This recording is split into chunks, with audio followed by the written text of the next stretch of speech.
তো hello guys, আমি তুফান। তো ইউটিউবে প্রথমবার ভিডিও বানাতে একটু লজ্জা লজ্জা লাগছে, কেমন লাগছে জানি না। তো আজকে এসেছি এই যে লোকেশন, আমাদের লোকেশনে ভিডিও বানাতে, ভিডিও নয় সরি ফটোশ্যুট করতে। আমি এসেছি, আমার বন্ধু এসে ওইখানে দেখতে পারো, একটু নাটক করছি, সে যাই হোক।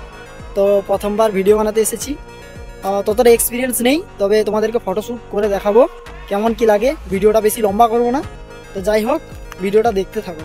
তো গাইস ভালোভাবে দেখাই তোমাদেরকে, জায়গাটা খুব সুন্দর লাগছে, তোমরাও দেখে একটু উপভোগ করো।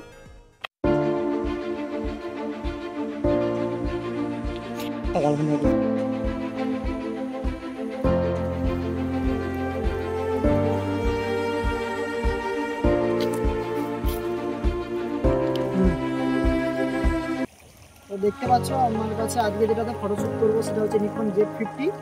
এটা আমার নিজস্ব ক্যামেরা। এটার সঙ্গে ফোনের ক্যামেরার যে পার্থক্য সেটা তোমাদেরকে দেখাবো আজকে। তো এই যে ভিডিওটা আমার দেখতে পাচ্ছ যেই ফোন থেকে শ্যুট হচ্ছে সেটা হচ্ছে ভিভো V50। ওটার ক্যামেরাতেই ফটোশ্যুট করবো, আর এটাতে হচ্ছে আজকে চলো দেখা যাক কেমন কি রেজাল্ট বাড়ায়, তারপরে তোমাদেরকে দেখাচ্ছি। চলো স্টার্ট করো।